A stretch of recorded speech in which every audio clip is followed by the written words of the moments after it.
Hey everyone, wanted to bring you a special podcast, a little bit of football, a little bit of barbecue. I know you like that, and I know I like that.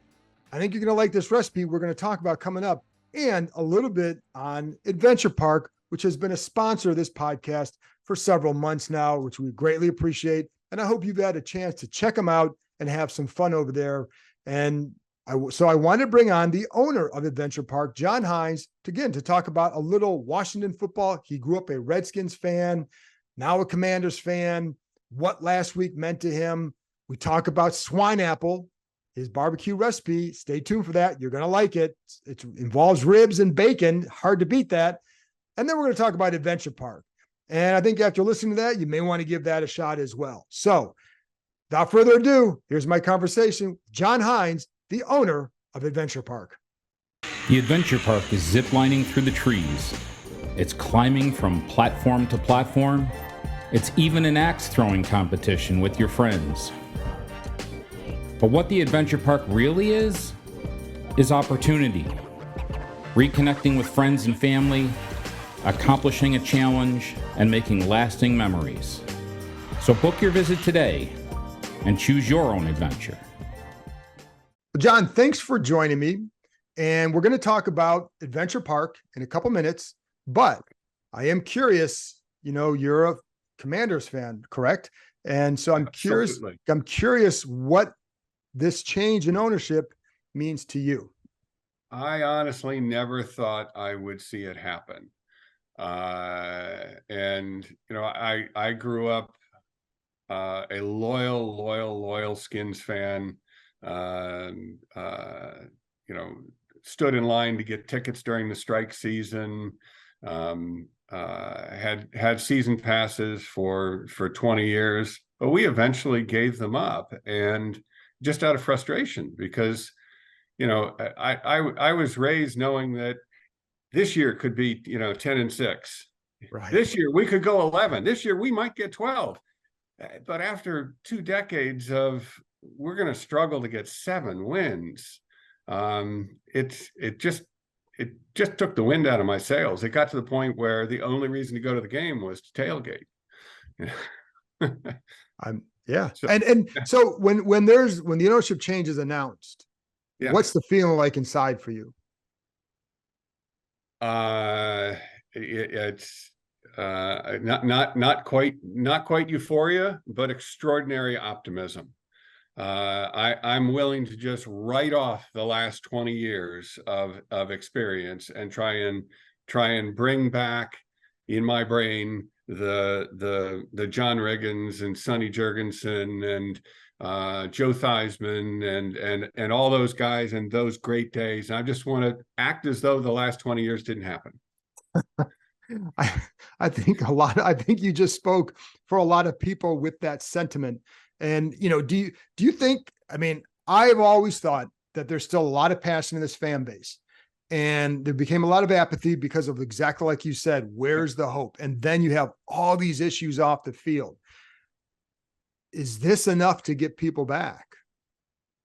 I think so. I think that the new ownership team is stepping into an absolute void. It's not like it's a burning cauldron. It's a void. We desperately want good people with quality skills and commitment to making this team great.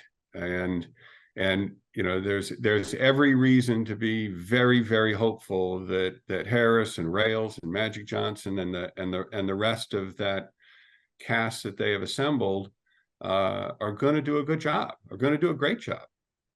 I think they can be reignited pretty quickly. Yeah. And I think it's as long as, build something good.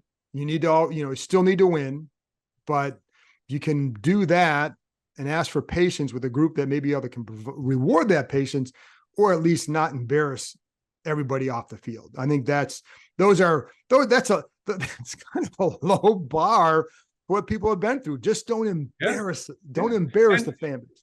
The reality is, I think that, if sometime in the last 2 or 3 years, the Commanders had stomped the NFC East and won the Super Bowl, an awful lot of fans would have gone an awful long way to just sort of forget about the first 20 years of Dan Snyder and go, okay, he's finally learned. It only took 7 rebuilds and embarrassment and failure, but he finally figured it out. So now we're going to support him. Well, he didn't have the skill set to make that happen. All right, so let's talk a little barbecue first. And I know we were talking, you've got a specialty, and there's a YouTube video out there about it. Tell us what that specialty is. That is the swine apple. Simply stated, you peel a pineapple, you core the pineapple, you take baby back ribs that you've already cooked, and you pack it into the core. And you put the ends back onto the pineapple, and you pin it with skewers, and then you wrap the whole thing in bacon. And then you put that whole thing on the grill, low and slow, until that bacon is crispy.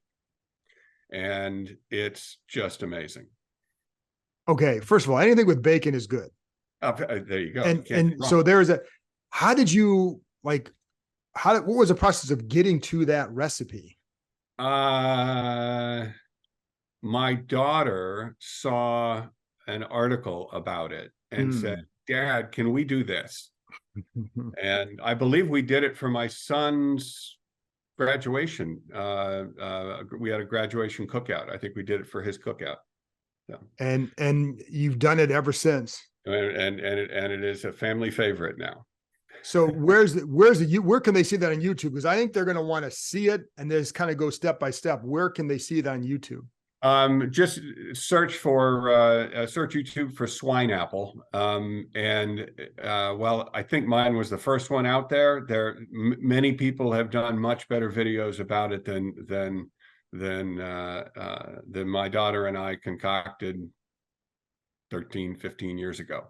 So with the baby back ribs, I mean, that, could you use it just with regular spare ribs too? Or? Sure. Or even just pulled pork barbecue, but whatever you're packing in there, that needs to be cooked before it goes in, because the pineapple won't get hot enough to cook anything inside. It sounds really good. So it is. It can be a mess too. You can also, as I had a grill failure the last time a barbecue grill failure the last time I did it, and I had to pull it off of the grill, and I finished it in my oven, and that worked fine. Put it in a convection oven and let it rip. Lost a little bit of the smokiness, but part of my grill failure added extra smokiness. Had a fire in my grill. So well, and I know people will listen and watch the podcast and they know about Adventure Park, but tell me, what is it that people need to experience for themselves when they go there? What is it that you just say, like, you got to try this, you got to try that? We're all about what I call individual challenge and achievement. In the parallels to snow skiing are spot on.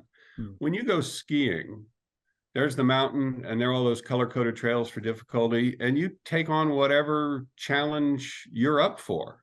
And every time you do it, you get a little bit better. Well, of course, the adventure park's the same way. We have 14 trails in our main section. They're color-coded for difficulty.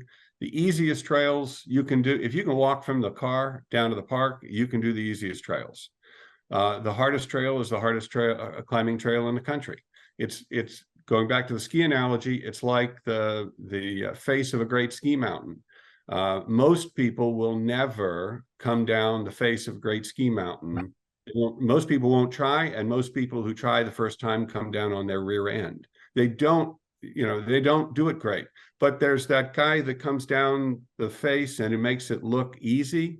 That becomes aspirational. And that's why we have this one insanely hard course, the Gauntlet, because we want it to be aspirational. We want every person in our park to look up there and see somebody making it look easy. And in here or in their heart, they say, that's going to be me someday. And because the trees continue to grow and we continue to tweak the courses, and people's experience and balance and strength changes every time they come out, no two experiences at the adventure park are the same. You know, you can go ride the same roller coaster 20 times and you get the exact same ride 20 times. You can't climb one of my courses 20 times and not have 20 unique experiences, because your own skill and experience and strategy improves as you go. So we have many guests who are regular climbers who climb a couple of times a month. We have one woman who's been with us for many years who climbs on average 160 times a year. Wow. She comes to the park. She definitely loves our season pass. And tell me what else the last thing, what else do they need to know about this, whether it's you talk about season passes or just other things, you know, if you want to bring the family, what other things can you do, and what else? A couple of important things. We take climbers as young as 5. The 5 and 6 year olds have to climb with their parent or adult that brings them. But our oldest climber so far climbed on her 94th birthday. Wow. One of the fun things about the park, and it used to be unique, but a lot of other parks are following the lead. We climb at night as well. We have about 2 miles of little LED lights strung through the park. We call it twilighting. It's enough light to climb by, but you certainly know you're in the woods at night. But especially on these hot summer days, climbing in the evening is really nice. And then as we get to fall, you know, we fire up the fire pits, and the whole place just has a special glow about it. The other thing I'd like to share is that last fall we opened family axe throwing, adventure axes at the park. We have 4 axe throwing lanes, and we've really tried to set it up so that it is very family friendly. You know, I don't know too many families that will take the 14-year-olds to a bar to throw axes, but you can bring the family to the adventure park to throw axes, and we've got staff there to show people how to do it. And we use projected targets, so you're not just throwing at a painted round sign. You can throw at zombies, or you can play blackjack with the axes, or battleship, or throw at a regular target. And that's turned out to be real popular activity for groups of friends and families who might not be that interested in climbing in the trees. That sounds a lot of fun. And John, I appreciate you coming on and joining me. Well, thanks for having me. Appreciate it. And hail to the Commanders. Yeah, at least for now. We'll see what happens. Don't get used to that one. You know, I have hanging on my wall, I have an original score of "Hail to the Redskins" by Bernie Breedskin, autographed by him. You know, can't sing it anymore, but I can keep the memento. There you go. Thanks, John. All right, thank you.